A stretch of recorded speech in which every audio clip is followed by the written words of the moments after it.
taulunga fava ahon taulunga tayo ko sa atin pa mo tayo dito aho mamalunas pe ito bon ka bo po ikato ang ahon mamalaga ofa manili kama uriaku pagpamili ahon mara sa kaita bukan mga taulunga mapan mamanato kaya ko ilo ay ating pato alelea yo ko may nagtaulunga ay os nagtaulunga ay mataliki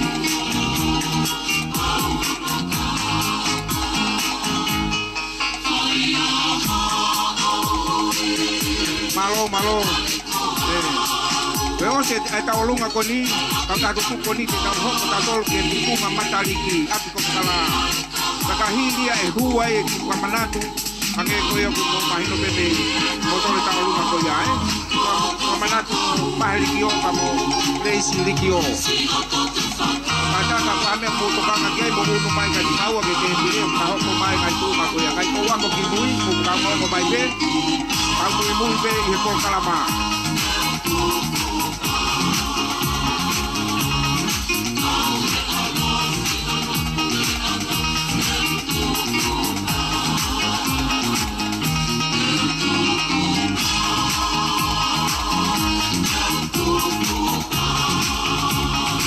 malo pangepe ko tawa ko koy kahili pe mataliki apo kala eho kole ba ki kamanat o maheliki o moleisi kala ba te kamanat ko ya eho ko tai pe ke pure ko malolo ko patung ko fanga tua lele ko mole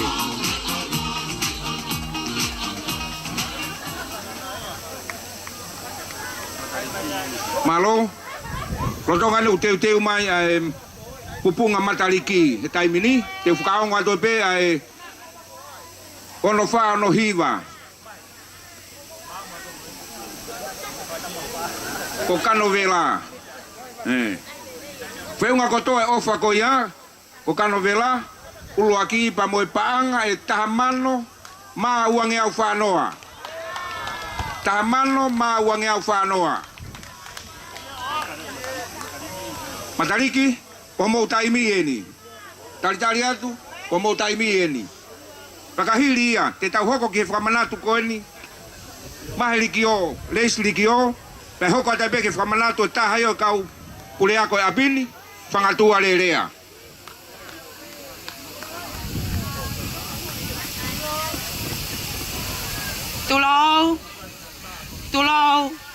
tulou moi tahine prinsesi kako e pataloni o GPS mua ako tutuku moi api ko fakalaa ko fatulo watu ke feitu una kai ata moi ki fine motua fai fatongi ako au ke u fakahoko fakahoha ko hia ko tau olunga ai pupunga mataliki o ko fielo tope ke hanga o atu e whakaiki toko ngalalahi pe kai winga ke uhinga hingoa pupunga mataliki taine akono ya tankina si o tale kitako o ko pakatulo watu ki ate koe mau iheni mo ki pupunga mataliki ko teke ke feituna koe pupunga mataliki ano whakauhinga koe pupunga fetu he avava seuke na e taki mai an he kau South America koe fetu ya ke ne taki mai e nau whanonga ke kumi ha fetu ke nau no foai na e tataki mai na tolu he pupunga mataliki o nau tu tai nusila aya kuya e poi whakapalangi ai koe mataliki uhinga o kuya e whakauhinga o kuya e whakauhinga o kuya ke tai uhinga no ki matol ki ai koe uhinga pupunga mataliki koe pupunga fetu na ne take mai o kuya e kau fetu hopo he api ko whakalaa o kuya e kau toke ta o kuya e tau fupalo fesa koni ko tankina koe uhinga e pupunga mataliki ta koe pupunga fetu e nai ta ne tatake kau maki ke si suko ho tau whakamoui. We. Tea koe uhinga ia o ki pupunga matariki koe ni. Ne ongo e mau toko si I, ka aku mau kei teke. Sai. Koe tuanga o e matariki. Tau olunga. Panga taha mano. Koe teki. Panga tolu afe. Pea oku whakamanatu aki ia. Oku whakamanatu aki ia. Ai tangata ko sione tolu hangana. Ko mau to'u. Pea oku mau fia tahine. CEO. Koe mau taha kilu oku tuku. Kai omai e ke whaiteri hai. Ai PTA. Me pupunga matariki. Tuku mai a restroom ke maulaga ko teke ia mohame ape mo fie mau me he matariki ne mai a mau teke ko tankina malo langa ngawe me ap ko fala koi pagamatala tu ke mahino ki grupo ko ni me Amerika o kuai a Elvis Coca mo keino lino o alaki Australia o kuai a Watsoni la tu no sila o kuia filia feremi pia kotonga ni koi kifine matua komi koi palestinian yo baba pia koi taupanga ko lohanga ni sawaki pia koi secretary ko Anna Patele Lelea Fili tue ta mai ha fo ifasi ka mau sakisi he koi maho matome baba seuke o faat ka tek mo tol ko to api ko fala tue peto tue malo ke palestini pinau tata mea como taiwi ni pupunga matariki ap ko fala malo mafana malo e papare patek teki como tabunga como watu ya mo no pasi ko alu baba ape ko pasi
Toughest waffles from the cloud.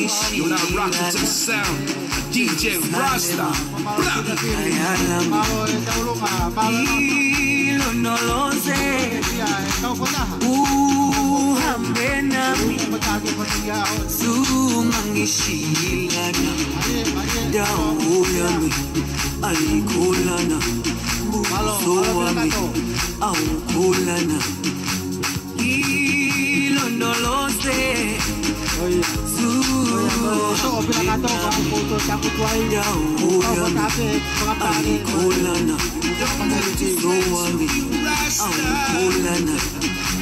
Rasta Entertainment, DJ Rasta and the 1 and 2. Bless him.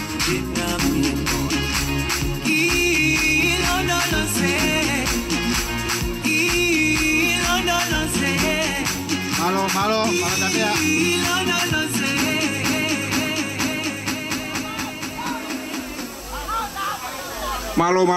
Malo fleti.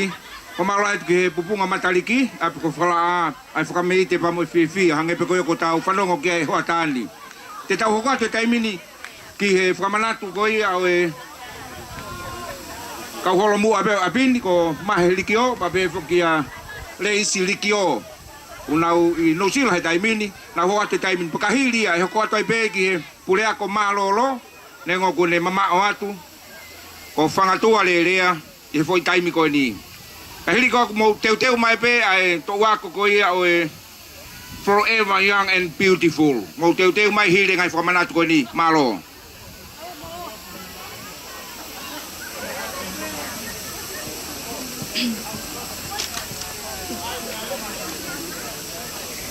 Kala ke hufanga ngahi fatapu ko osfai memuani ka ata ke mau kau he fia ani ka tarunga ko ini ka tarunga ia mau ngotangata iki ma kui ko mahe pe Malaysia kai alikio pe neongo kuna inusila mo Amerika ka kuna lot ka aku lot alawina mo manako keke Matonga e whanau mo e whangamoko puna ke whai haki tālunga e maongo tangata e mau kui he okuna kei mo ui.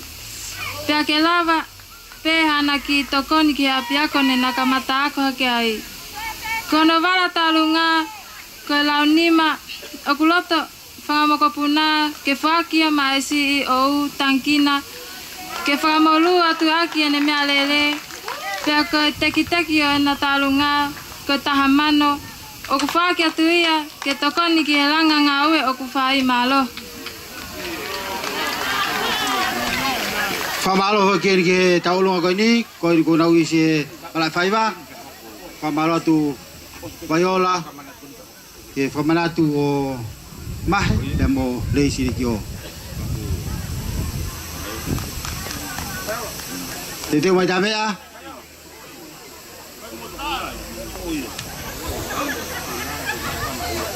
Kore mo whala ki toloi atu pe koe taine tālunga au kei wholau mai I he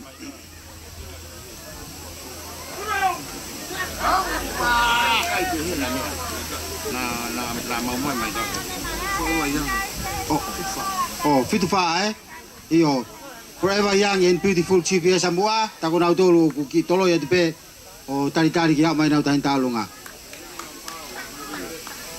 Pitu tau kae. Tamai tamea.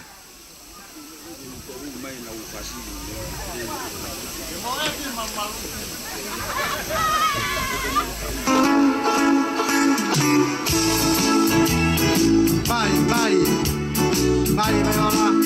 Malo mua e ofa. Tola tamano. Tek o tau lunga koe ni. Mariko, vegi a lei.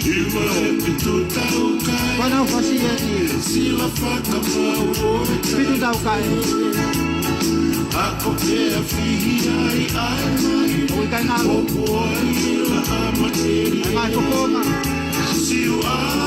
Ana wako na umema I fai pa motolo aki e taveika ko hila e tai tako fai no ko aki au malo mo e pakapasa opa tola tamako e pesano ke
Manatu koni ko fai pa me ongo tangata ai ki koni pa me kiwi. Kai ke te tahoko tu leva ke fa manatu ta hai o ka upule ako. O apini. Hu he tai mini ko fangatua lelea. Fa mole mole ka mau pe ia tai mini ka tahoko atu. Koni ko kina utolo ni he te pile tai mini.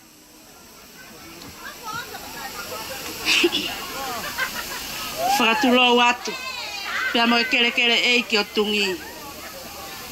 Tapa atu tahine tale kita.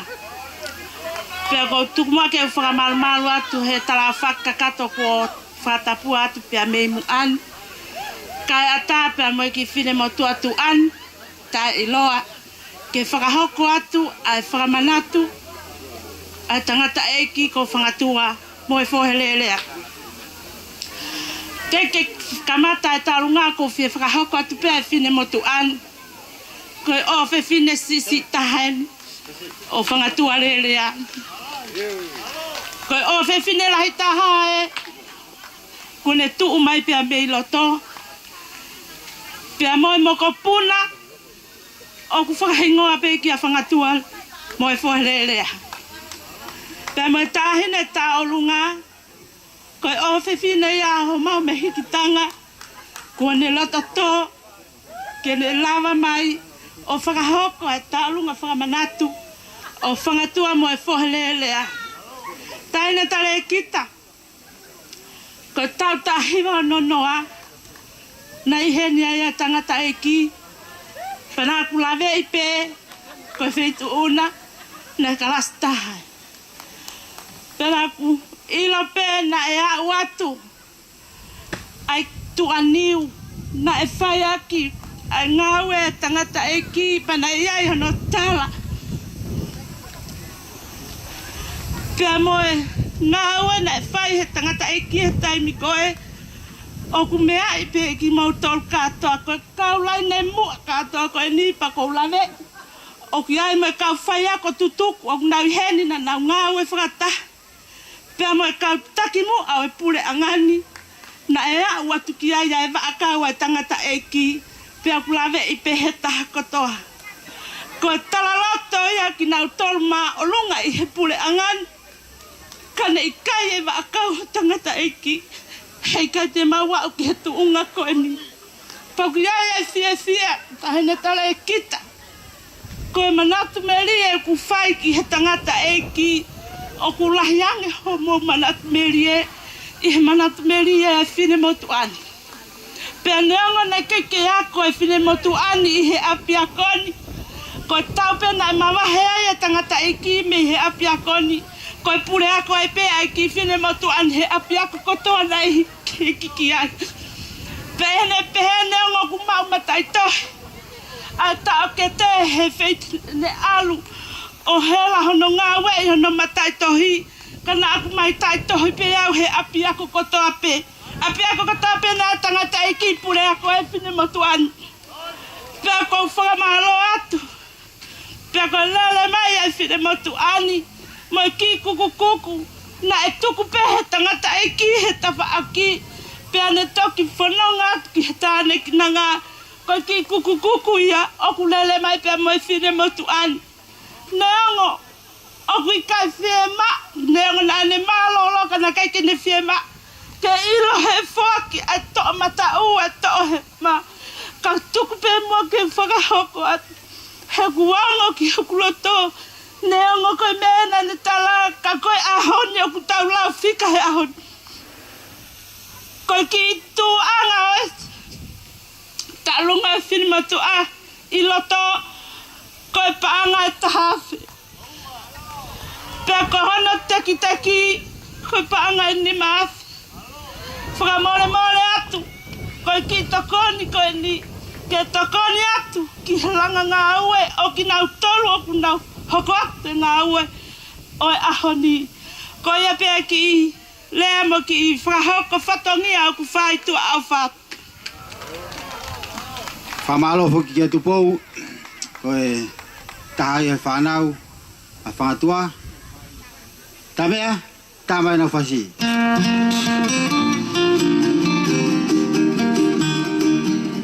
whanau, koe whamiri, koe whamapuna, unau I loto mala e nei mini. Whamawhana e whamatala ko au mai. O tui koe tōna ako tā mea kuna I lohi, a whantua re rea, koe taimea le whai ako ai.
Kuopa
Malo manat melie ange koe ko tau fononga mai ngo tau olunga ko ni pa mo whamanatu ko ya ka ko kole ke teu mai pe whamole mole pe whangalongoa o mo taimi eni ko le atu ke ngai to ako ki mui we ngai uhinga ku mo mai mo ki whakaongo mai pe me mui lava pe ko whakahuat ki mo tolu ka tu ke tau ki whanonga mai i he laini pe hange ko ngai uhinga kono ku mo mai whamalai ki he whanau ko eni pa mo manatu ko whai ki he hei kai ngalo ai pule ako ko ya o ko le atu ki he whangalongoa o mo taimi he taimi ni.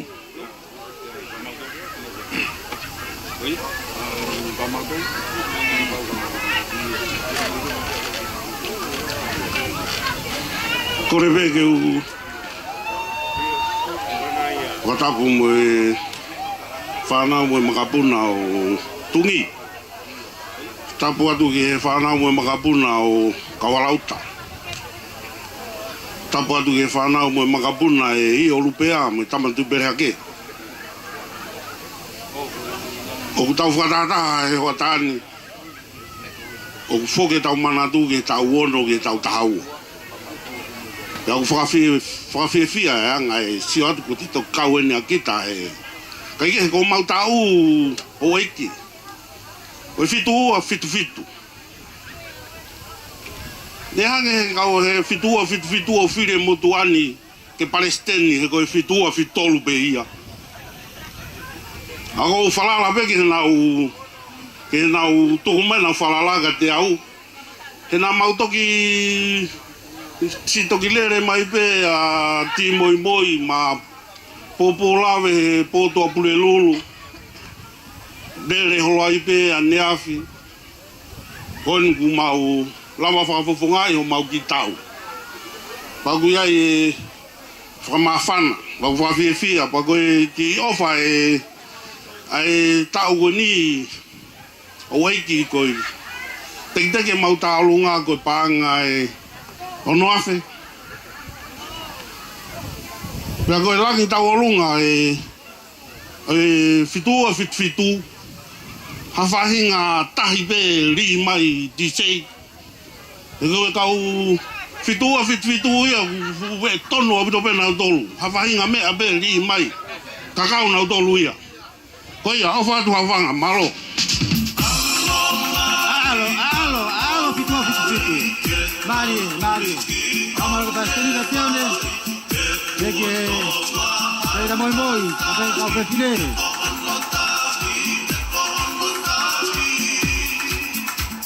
Don't have to dread to be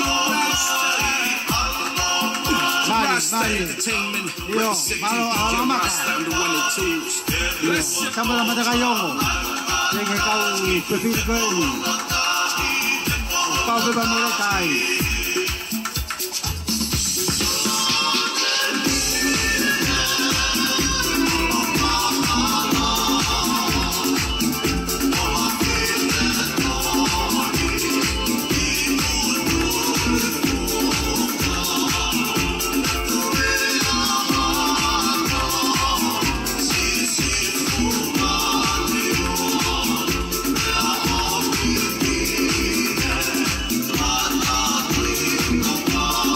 Kumalo atu. Kumalo kesoane. Koe angi fokienia e puroto koula. Koe Palestini. O kuna tau fare mai kiloto malae. Kaya ke hoko na utai ni ka ko hau pe he mafana pa mo fia. O po mai ke fitu. Mo na utau lunga. O po mafana po ki ke tau kau ko dope. Ko tau mea. Ko na tu pe mo no fo mai pe tau ka ta nga. Ko tu na ke alu pa ke to falongo ta noa. E mafana pa mo fia hon. Pa mal kau tai tau lunga. Ko fia. Te mai fupua ko matala ko la. Ukai fokai kore pe mihe laka anga oe uno sangone koe nau ki tua mau teu nama nau kua ka ere na fai kai hoko hamea ki ai no fukam ki nau hoko mai kai fahe poka alo tuke ai si koea kampe koe vave taha mo iloto kata hoko atu mari kau tau lunga oua koea talange ke koe lakala langi tau lunga ia fitu, kamu ni kau faham itu, kamu offline kau, kau nak buat ke awak. Kau biar dah faham apa nak kita usaha tu kan, ay buat ni awak, kamu bayi kita tu awak. Fiu nak tanah kita upanga, malu ke Palestin, ketiak ni, dia ni awak tu aku, kau tu kau faham ni, kau buat kau yang habis, kau ni kamatai. Lawai ho tau tatanga motonga. Lawai ho whakaloto mua. Lawai ho whakaloto mua. Koe loto ulahi. Koe iwi. Ho whakato whakalahi milangi. Te tau mai fukua ko matala ko ula. O si pe whasko ni mo hoko mai. Hoko pe. Kau turi pe koa. Koe mawhana honi. O wha pe pia tau kau pataha. E katoa honi. Koe taha i katoa. Koe atu ko whakalaa. Nei kai hoko ki mua. Nei kai hoko apuyange. Au hoko ho tau ko nga. Ko tau whai longa i. Ai fia mo mawhana ko ia. Kau tau lunga. Samuela mataka yoko. Ko ke motua ko mo vai ko ke alo tangu tu ke ase pasi. Ko kata ki o franga o mo pasi ko mo tai mi. Koi. Ko me ko tata ai mo ki frama sino. Mari. Talang ke kolo kakala. Kona utai bieni. Moa Palestini kuno to koula ka mayangi mo tangutu ke tangutu anga na osi homo iwi ke tau tai mta olunga. Famalo atu. Famalo fupua tai mini komo utai bieni. Fupua madal koula komo utai bieni. Kahiri ko ya. Te pura to koula. Pa kahiri pe pura to koula. Pe hoko mai ke lat anga uno sangone. Rodongo ke teu mai ai fupua ko matala ko la teu whakaunga toi pe ngai fika ko mai me ngai to wako pa mo ngai to koni ko au taki mai ki te pile ko whamanatu e sea PTA wanoa tahiwa ko pa ngai tahafe te vita tua kalau pa ngai tahafe whamanatu e sea PTA wanoa tahiwa te vita tua kalau e fui pa pakala loto mua feunga whakatoa e nau ofa ba mo e paanga e wha mano toluafe ni mangea wono hiwa se ni te walu fitu kono aia wha mano toluafe ni mangea wono hiwa se ni te walu fitu fupua whakaloto mua aia ko e mama anga api ko whakalaa kau taha tutuku ko ia feunga kotoa homo ofa pa mo e paanga e tahamano ma tolungea uavalu tahamano ma tolungea uavalu mama anga o api ko whakalaa ia ko e to wako ko e pupunga mataliki o feunga homo ofa whakatoa mo e paanga e tahamano ma te au whatolu whanongo ke tonu na ke toi talanoa amui. Tahamano ma te au whaatolu pupunga mataliki.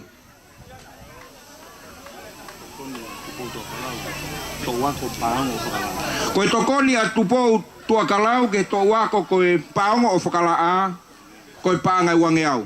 Maloi poupou, maloi tokoni, tau hoko atu ki he malae he taimini koe fuupua matala koula kono taimieni. Malo. Tapu ke talapa tapu kakato I punua pe melot.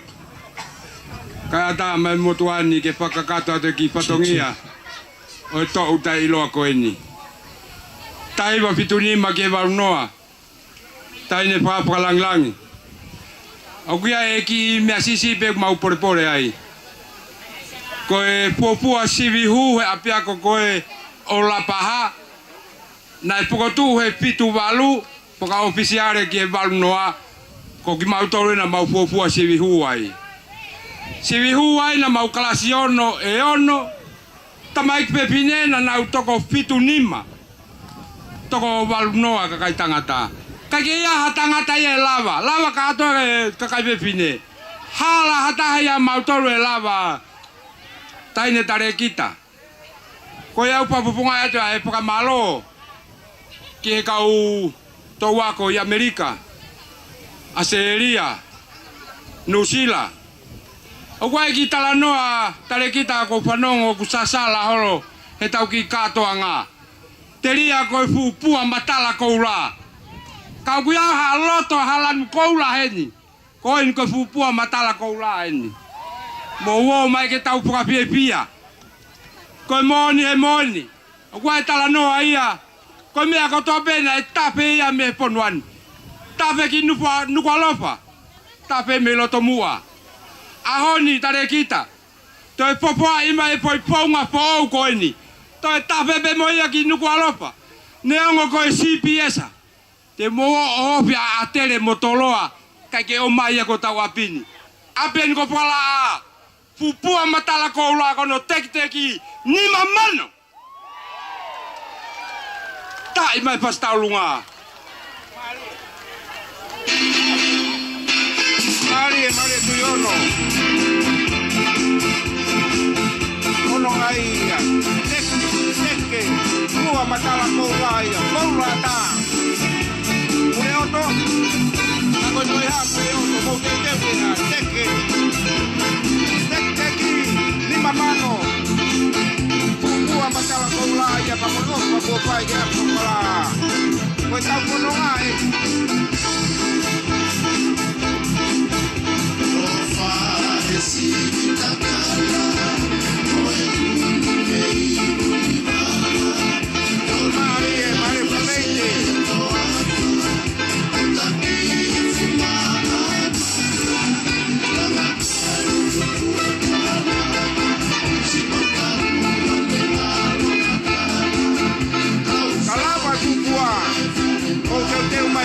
Koula e na ko kala ki ono malutaha ia penele ai ange ke tausio la we ko matala koula ange ko tau kano ia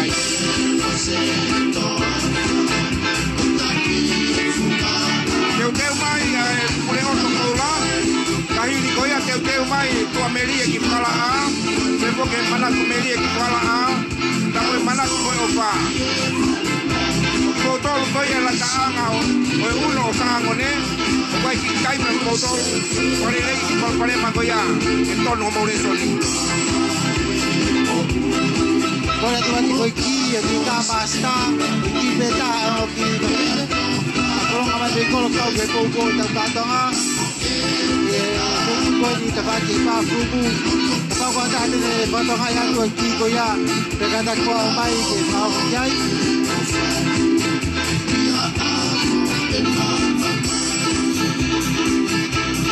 Buku masalah kau lah, malu apa, malu fa, malu ketiono, konua, bege kau kefir, kenedi, kau tangata, masih kau sueni, malu. Kau tangata, pakai kau sini. Buku masalah kola, sama lo tina maka. Bumafa nama ya onu kau.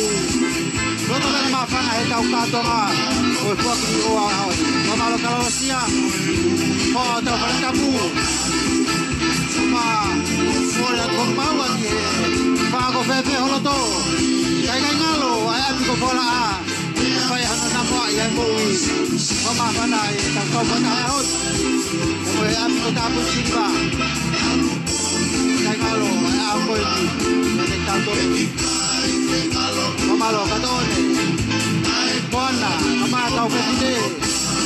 Siria. Oh, apa para dia malo, dan